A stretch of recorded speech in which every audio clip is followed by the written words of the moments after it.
Selamat pagi, bertemu lagi dengan saya Yohana Betania dalam Diklat Terpusat Investigasi.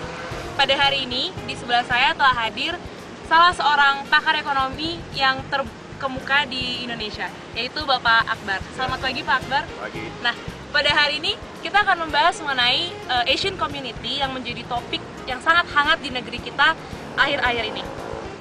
Bapak, menurut Bapak Asian Community itu apa sih Pak? Jadi Asian Community itu, definisi dari Asian Community itu sendiri adalah masyarakat ASEAN. Jadi Asian Community dibentuk oleh anggota-anggota negara ASEAN tersebut untuk mensejahterakan negara-negara anggotanya sendiri. Itu aja. Nah, yang melatar belakangi kenapa sih Asian Community ini bisa terbentuk itu sebenarnya apa Pak?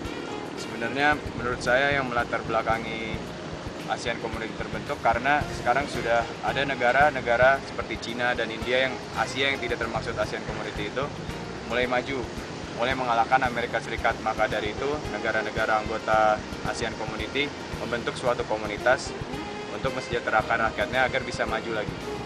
Oke.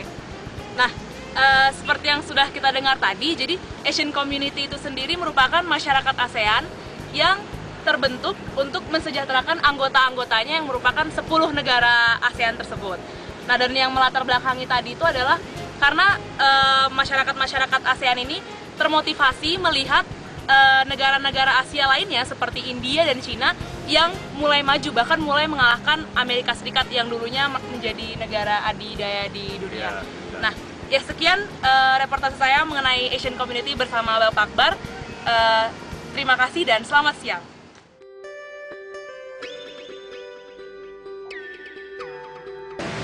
Pilar yang pertama dalam Asian Community adalah Asian Economic Community atau Komunitas Ekonomi ASEAN.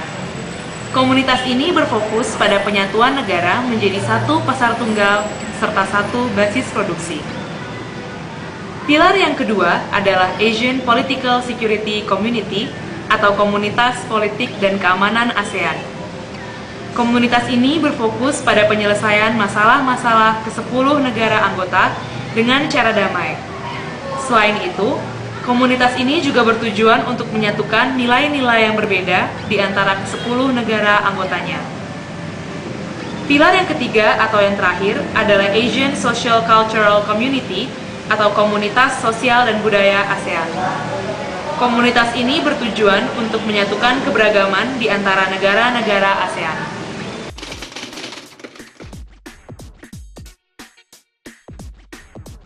Letak geografis Indonesia yang strategis.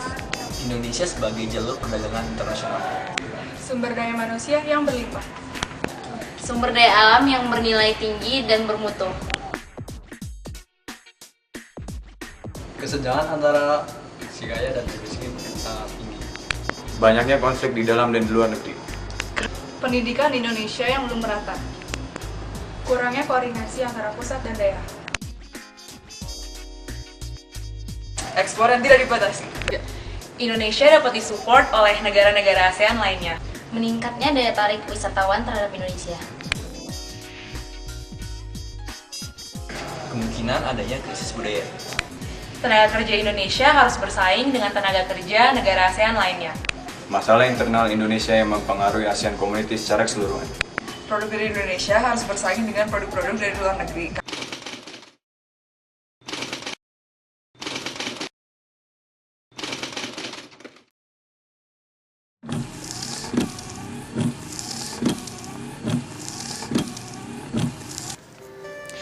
Indonesia sebagai salah satu negara yang berpartisipasi dalam gerakan ASEAN terbesar abad ini, tentu saja memiliki sektor-sektor yang bisa menjadi peluang dalam gerakan yang akan direalisasikan pada tahun 2015 nanti.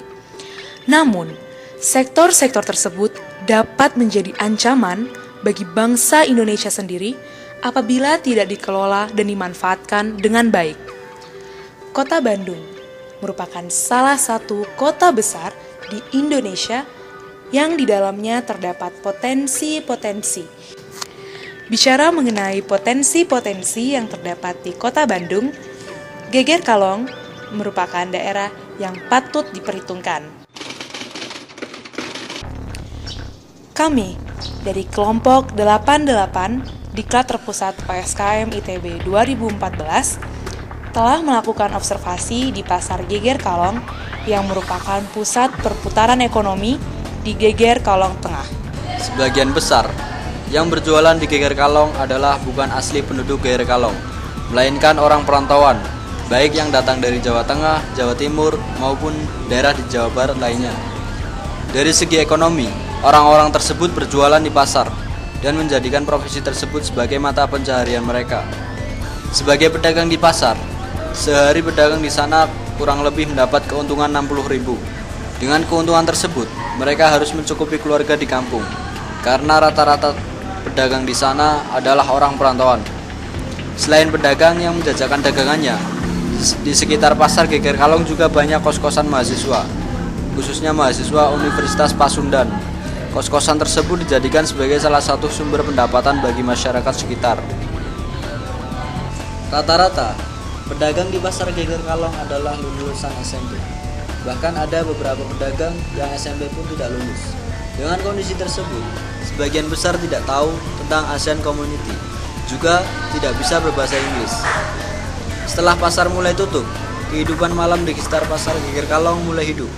Banyak penjual makanan yang menggelar dagangannya, dan rata-rata yang membeli dagangan mereka adalah mahasiswa. Karena di sekitar pasar tersebut banyak kos-kosan untuk mahasiswa Universitas Pasundan. Jika para pedagang tersebut dikasih dana, sebagian besar dari mereka memilih untuk menggunakannya melanjutkan pendidikan anak. Hal tersebut mengindikasikan bahwa masyarakat sekitar mulai mengerti akan pentingnya pendidikan. Sebagian besar pedagang membuka tokonya dari jam 5 pagi hingga sore hari. Pedagang-pedagang yang berjualan di sana mayoritas merupakan orang perantau dari luar Bandung. Sehingga ketika ada waktu kosong dan libur panjang, para pedagang lebih memilih untuk pulang ke kampung halaman. Para pedagang di Pasar Geger Kalong kebanyakan tidak mengetahui perkembangan teknologi. Rata-rata mereka tidak bisa menggunakan komputer dan internet, karena kebanyakan dari mereka hanyalah lulusan sekolah menengah pertama. Tetapi di sisi lain, ada juga pedagang yang mengerti akan teknologi khususnya komputer dan internet, tetapi tidak banyak. Dengan kondisi tersebut, para pedagang di Pasar Geger Kalong rata-rata tidak mengerti akan pentingnya sebuah teknologi. Sebagian besar, para pedagang di sana tidak memperhatikan masalah kebersihan dan lingkungan sekitar. Rata-rata, mereka berjualan di tempat yang kotor dan agak kumuh. Bagi mereka, itu tidaklah menjadi masalah, karena mereka sudah terbiasa dengan hal tersebut. Dengan kondisi tersebut, mereka tidak terlalu takut dan khawatir kalau terjangkit penyakit, karena lingkungan kumuh dan kotor sudah menjadi pemandangan sehari-hari. Jadi, mereka sudah terbiasa dan kebal terhadap itu semua. Selain itu, di dalam pasar tersebut juga terdapat pembuangan sampah bagi para pedagang dan warga sekitar.